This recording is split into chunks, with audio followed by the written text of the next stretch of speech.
Hi and welcome to School Shorts with me, Melissa Chan-Green, journalist and mum of two with an interest to help lift literacy. In this episode, we've got a big surprise for our guest, Bruce Cunningham.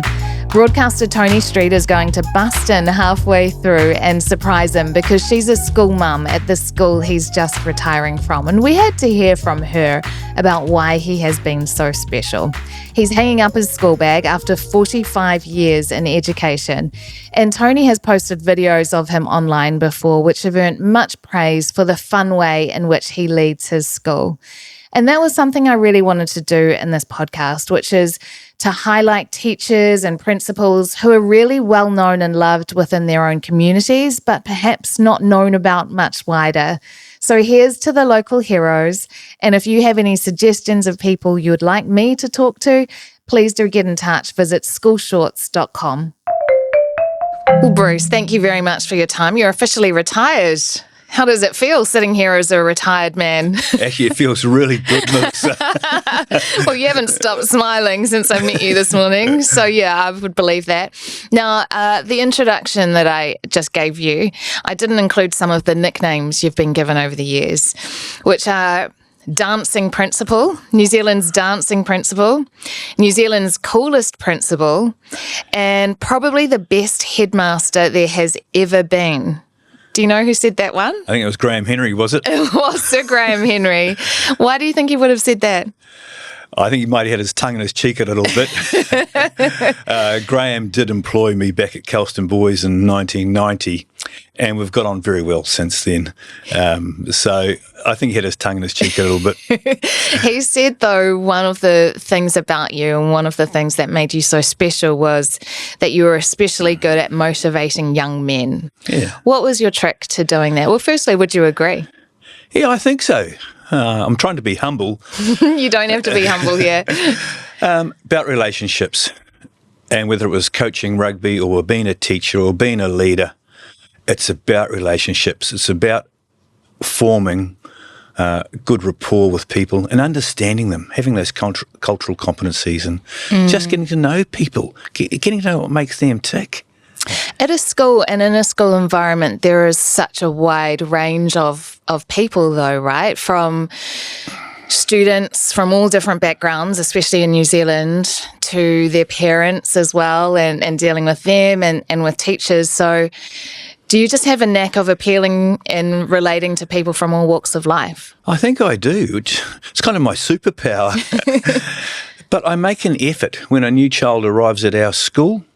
I make an effort of getting to know their name, and I try to make them say their proper ethnic name, whether they're Chinese or Korean or Tongan or Samoan, instead of anglicising it. And I get to know the parents. And then I've just formed that relationship. And then if I need support from them later on, that relationship's already there. And for somehow I can retain that information. Well, is it true that you know all 440 pupils' names at Belmont Primary? Yeah, that's true. Well, that's a lot of names, especially considering they change every year. And when I see them when they come back from intermediate or high school, I can remember them as well. And I remember most of the parents' names as well. Yeah, that's amazing. So I'm looking forward to clearing my brain.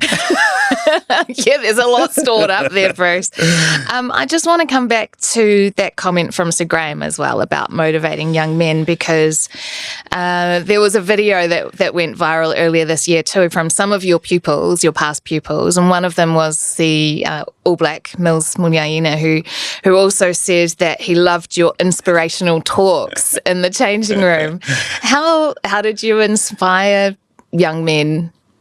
Just to do their best, really, and just be confident in what they do. Just give things a go. And if you make a mistake, that's fine. As long as it's a positive mistake out on the rugby field, you're giving something a go. But just be yourself. These boys are talented. Just give it a crack. Give it a go. And just have faith in them. Have trust in them. Do you think you're a positive person? Yes. Yeah, I get that sense. And do you think that rubs off on students? I hope so. The feedback that I've received from pupils and parents is saying that. So Well, the dancing principal would suggest that too. Is it true that you danced on a bus on school camp? Yes, it is. They played the song Shut Up and Dance with me, and the bus was full, so we just come back from kayaking at Waimarino on the Wairoa River. And so I thought I'd break out a boogie down the aisle. Yes, you do. I'm not sure what New Zealand Transport Authority thought of that, but I gave it a go and it became viral. Yeah. Oh, good on you. What was your last day like? Very emotional. The children put on the most amazing assembly for me. Lovely speeches from staff and ex-pupils and children. Beautiful haka, beautiful waiata. It was just a lovely, lovely morning. It was like being at your own funeral, Melissa. There's plenty of years life in you still yet, Bruce. But nice to celebrate that. It was lovely. It was very humbling, and my children were there, which was lovely. And they were both in tears, and my wife was in tears during the assembly. It was very emotional. Do you think we celebrate principals enough? Because I kind of think, wouldn't it be wonderful if our principals had that kind of celebration while they're still a principal? Sure. You know, to know that actually you are that appreciated while you're doing the job. Would that make a difference? That would make a huge difference. And I also think teachers need appreciation as well. You know, we've got a little bit of a bad rap out there in the community, teachers and principals. You know, if we take too many teacher-only days, if teachers and principals were appreciated more nationally, I think that would then attract more people into teaching. Right at the end of last year, Aero put out a review about New Zealand children are the worst behaved. Well, this is when children are wanting to, Year 13 students might be thinking of applying for teachers' college or university, and you see that report come out, they'd think, oh, why do I want to do that? Yeah. So I think we need to appreciate teachers and leaders more in New Zealand. How do we do that? Other than, you know, it would be wonderful to throw money. But in the event that we can't do that, what do we do to celebrate or at least acknowledge the challenges that our principals and teachers are going through? Sure, I think it can come down to the parents. The parents are our best gatekeepers ever. They talk at the gate. Look, if parents just sent a card once a term to say, hey, thanks for teaching my son, thanks for teaching my daughter, really appreciate that. That would do wonders. Yeah, I mean, just simple little things. You're people, after all, right? And you go home to families and you go home to your own challenges and pressures at home outside of the classroom. And parents deal with that in their own families. And I guess it's remembering that that's what's happening for our teachers in schools too. Yeah, just say thank you. Just have a little bit of gratitude. And I'm sure there are parents out there who do that. But if it happened regularly, I think that'd be a wonderful thing.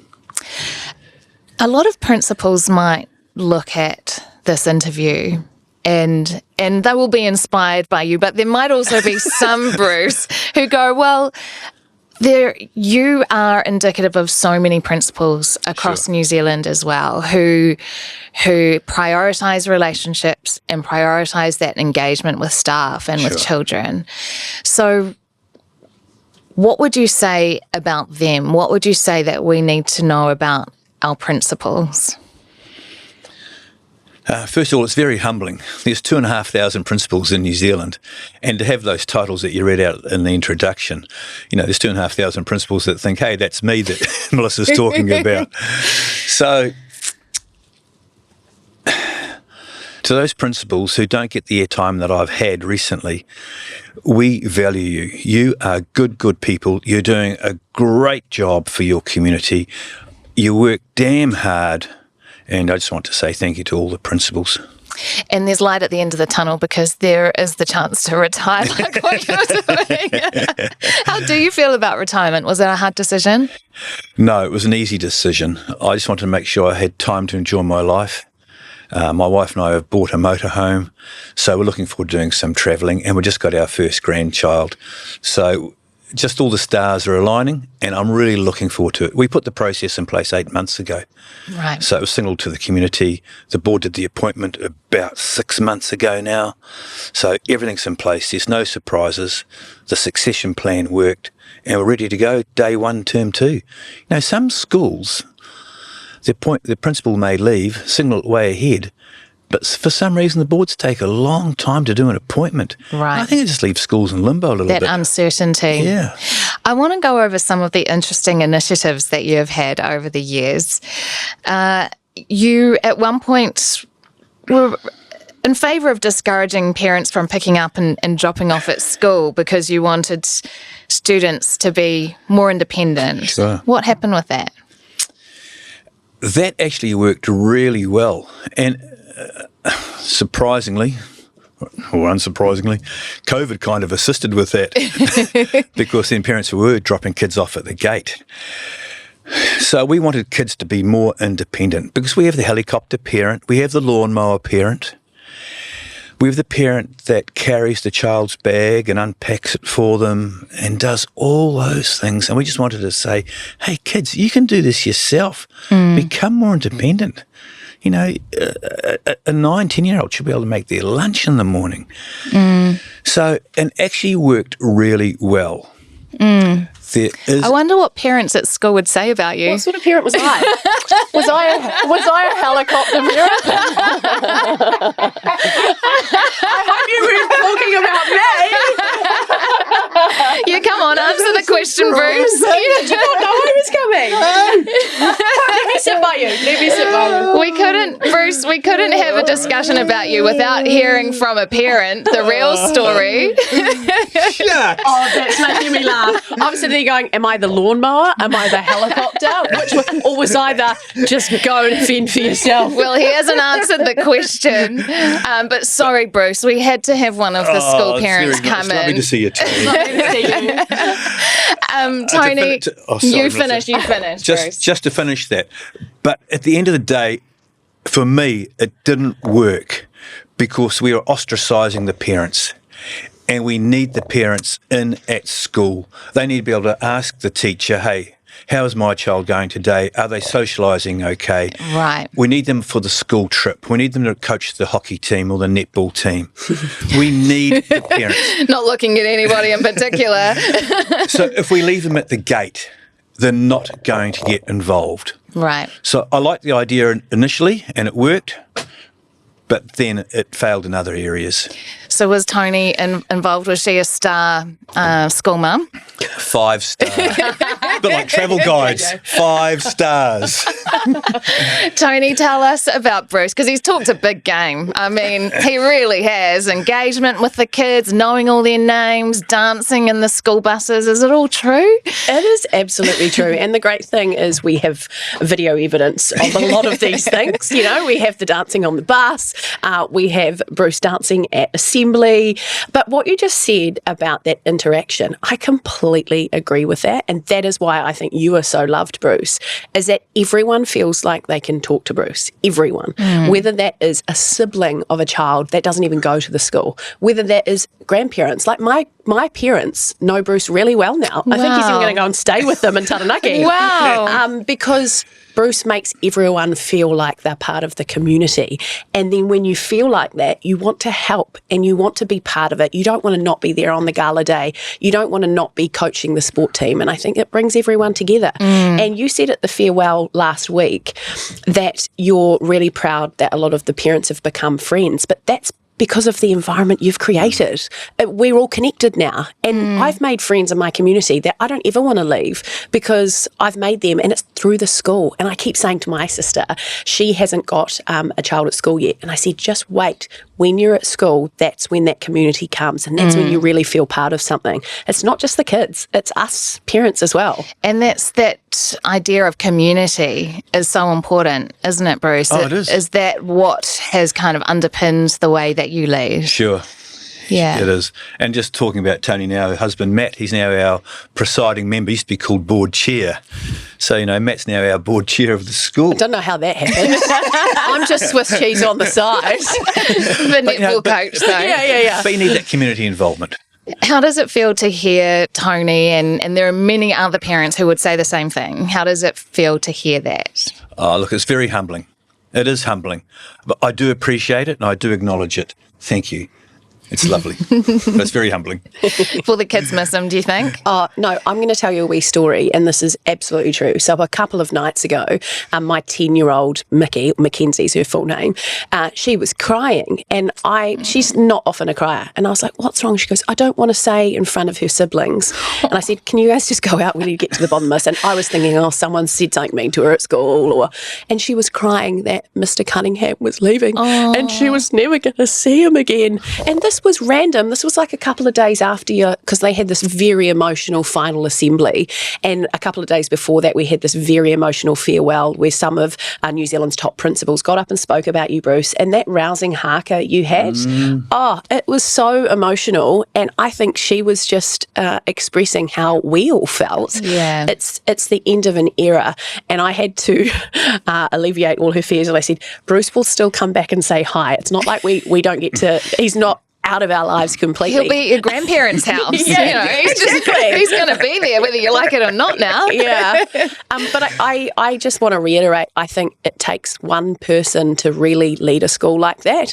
And I know from friends of mine who are at other schools, and I'm not trying to be negative about other schools, but they don't have that same connection, and they don't feel compelled to, they don't feel particularly welcome on the grounds, you know. It's we're doing the education, you drop the kids off. And I think that's where some schools go wrong, because I think that integration is everything, and the more information that you share from home and school, the better everyone is for it. And you're right, COVID kind of separated us there for a while, and I didn't like that at all. And it wasn't because I was a helicopter parent, because I'm a firm believer that they need to go and unpack their own bags. But it just meant that we were no longer having those little chats, and that's what a connected school gives you. You're chatting to, we've got another Bruce who is the caretaker at the school, even just saying hi to him, how's garden to table going? It's all of those extra things, because school is one thing, but it you know, it spews out into the whole community. Everything you do, from the sports field to the arts to the kapa haka, it actually ends up taking up your whole life.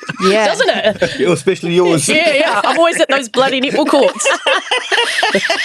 Bruce, do you think that approach has, because you were at Kelston Boys as well before Belmont, do you think that approach has been life-changing for some children in terms of giving them a community and giving them a sense of purpose and you know, maybe an environment that they might not otherwise have experienced? Yeah, I do.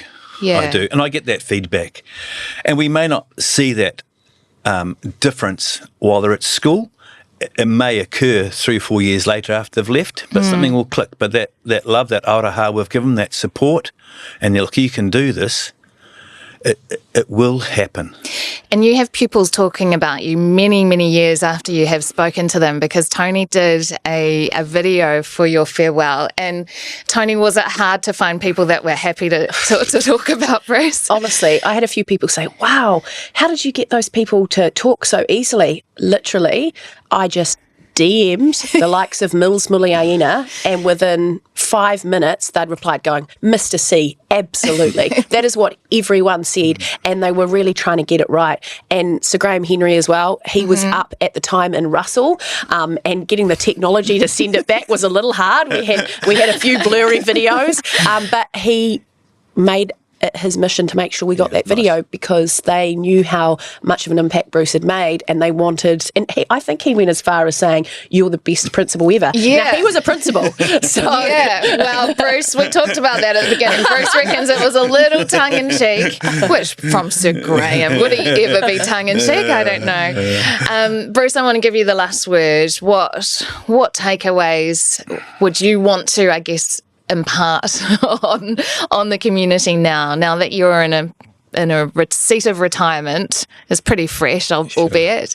But what are the takeaways that you would want to leave this conversation with?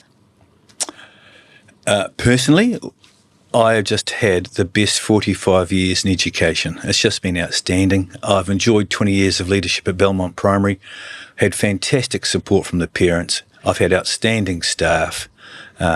And the kids have been great. I've just had the best time, and I know I'm going out on my terms. I'm going out high, And I'm just looking forward to my next adventures. It's just been wonderful, Melissa. Good on you. And I'm sorry, but I'm sure you didn't mind the surprise. That's lovely. I'm going to have to go and listen to the bits I missed now at the beginning because I want to hear the whole lot. There was quite the, we had to do quite the arrangement earlier. I was kind of waiting, kept Bruce talking so that we could make sure we'd get the timing right, and it worked brilliantly. So thanks for playing along. Do you know what's quite interesting is quite often at our school events, it's a fight for the mic between Bruce and I. So the fact that we're both here.